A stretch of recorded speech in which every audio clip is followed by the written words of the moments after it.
My name is Darrell Wilson, D-A-R-R-E-L-L, Wilson, W-I-L-S-O-N, and I was the sheriff of Saline County from 1985 to 1997, 3 terms, and then I retired. I was the former assistant chief of police here in Salina and I was on the police department for 22 years. Oh, wow. So starting in 85, and then the next year, this case that we're talking about pops up. 86. In 86, January. Let's talk about that. Well, of course, that's 33 years ago. Yeah. And not only me, but officers from my department and the Kansas Bureau of Investigation worked a lot on the case. There was an agent who has since passed away by the name of Annette that was assigned to this area, and I know he worked a lot. And last count that I recall, and since in the last 20 years or so, I haven't read anything about this case, so I'm doing this whole list from an old memory. That's okay. Lanny Grosslin and the department had made 500 contacts in trying to identify this lady, and we weren't able to get even a nibble at anybody who she might be. I named her Miss Molly, so we could kind of keep track of what case we're talking about. And it has bugged me for 33 years about who she is and where she may have come from and so on. We did find in her clothing, we even went back to the brand names of her clothing and found that some of it was made in France, and that gave us the idea that perhaps she was a foreigner, and one of the reasons that we couldn't come up with anything in the United States. So apparently, I don't know what caused this to happen. This all was before DNA. There was no such thing as DNA at that time. Right. The only thing we had was fingerprints and pictures and so on and so forth. And we run the fingerprints through the... Yeah, well, a second if you could. Everything's done noisy there. I don't know. You would be right there, huh? He's going through, I think. Oh, I think this is my brother-in-law. No, no way. No, that's not it. Oh, it could be.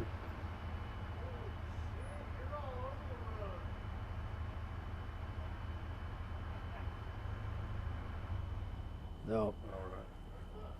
No, it's not it. Anyway, so we did all the checking of all the facilities with all the equipment and stuff we had at that time. Yeah. And then when DNA come out, why, of course I was off the department and off the sheriff's office by then, but still I had here not very long ago, I went and talked to Sheriff Solden about this case, and well, we discussed exhuming her body at that time and seeing about DNA. And I don't know firsthand how it come about that they exhumed that body. And how the FBI got involved is beyond me. I don't know what's going on there. Yeah. I understand that they had some thought of that she may be a foreigner. Yeah. And it may be from our information that they come up with that possibility. The FBI wasn't involved hands-on in the investigation in 1986. So that's all something new to me. Yep. And today that was what was discussed, is that the thought is the possibility of her being from Europe. They have one particular, I guess, profile or person that they think she may be, and so they're hoping that this DNA might be able to find if she is that person or if she's another person possibly in a database somewhere. Yeah, well, that'd be great if they could do Yeah. that. And it's, you know, that DNA just fascinates me. Sure. And I can look back over the years and see how many cases that we could have used that on, you know, to find criminals or missing persons or so on and so forth. It's really been a game changer. I think. Really has. I mean, you Really talk has. about that and the use of like online, you know, people sending their DNA to get it tested to find Yeah. family. I mean, there's Well, I did that here just a while back. I got it as a gift from my son to do my DNA and find out about my heritage, and we did that. And I don't think I learned a lot. I knew most of it already, of the recent stuff and the close relatives, you know. But every now and then I still get a notice from the company that did it about some new relative of mine they found, but it's always a third or fourth or fifth cousin. But yeah. you know, if you stretch that all out, you got thousands of relatives if you're going to do it that way. So Sure. at any rate, this was a good thing, this DNA, and hopefully we can find out who she is, and maybe if she has family that's still alive, to let them know what had become of her and what happened to her. Yeah. We buried her in a pauper's graveyard up there.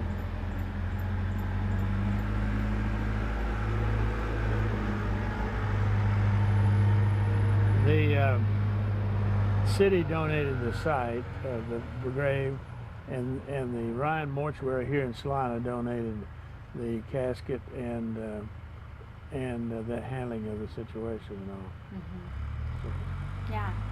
I think it's just one of those things. I think it's so great in some sense that you gave her that name, Miss Molly, because it stuck through the years. Yeah, isn't that amazing? It really did. And that was just an interdepartment thing. Sure. And you know, when we'd have our meetings on it, they'd ask, "What have you come up with on Miss Molly?"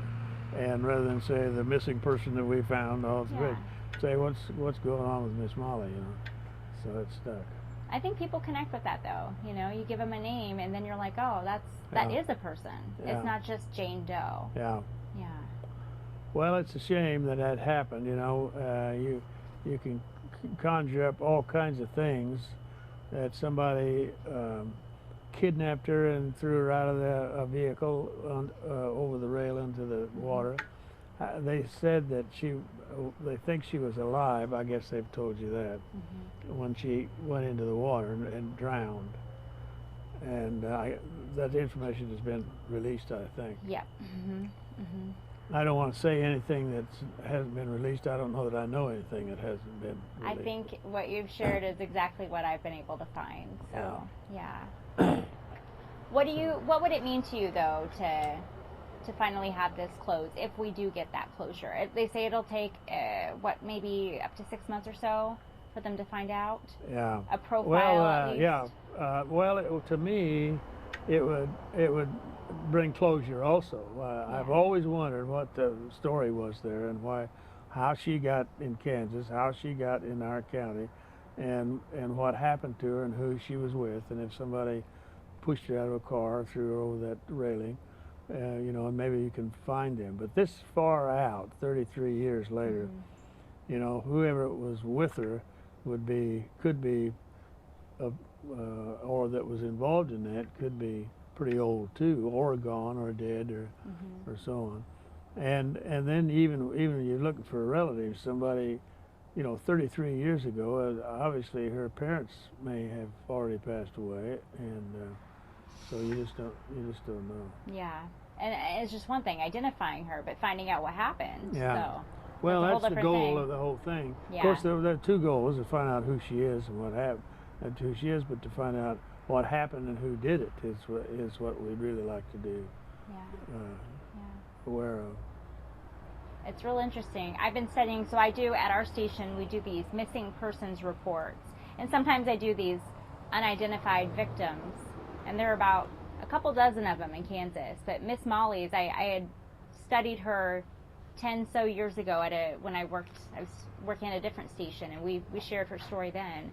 And it just always has stood out to me. And I'm just like, you know, there's so much information about her, minus her name.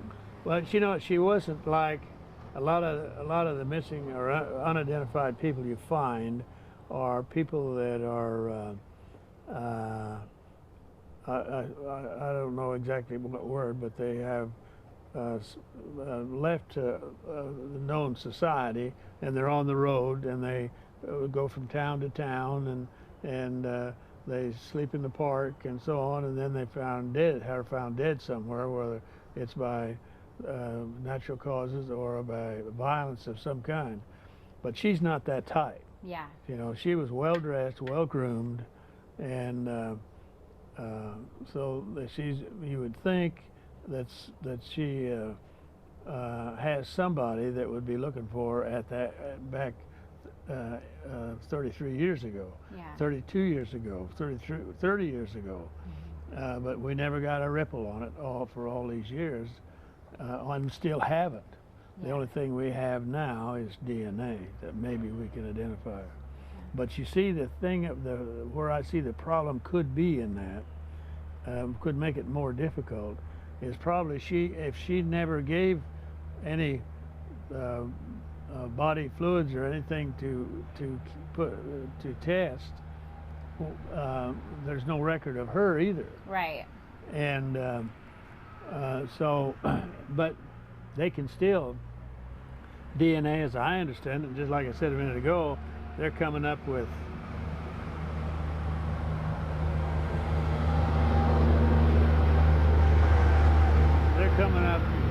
relatives of mine, right, that I don't know, and that maybe they'll be able to tie it to somebody that says, yeah, that's my great aunt or something, you know. Well, that, and like supposedly she gave birth at some point, so maybe her child, if her child is alive, and if the child knew who she was. Yeah. So. And that's another thing that was kind of perplexing to us, is we knew she had a child. Well, we don't know if the child's alive or in this country, right, or maybe the child was put up for adoption and doesn't know who the mother was, and so on. So there's just so many variables on it. Yeah. We're still looking though. So interesting. It's just such a fascinating case. Yeah. I don't know if there's anything else that you think. No, let me get it. But I mean, the thing about it is that makes me feel pretty good about it is, here it is 33 years later, and I still inquired about it. That's right. So I can tell you that's on my mind. Yeah. I mean, I think there are certain things with any job, stories, experiences that stick with you, and this is just one of them for you. So. Well, it was interesting. It's interesting yet. I hope I'm around long enough to know. To find out what happened. And who she is, and where she's from, and so on.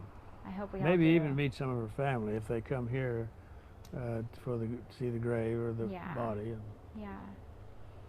exhume it. Maybe and take it back somewhere. You never know. You never know.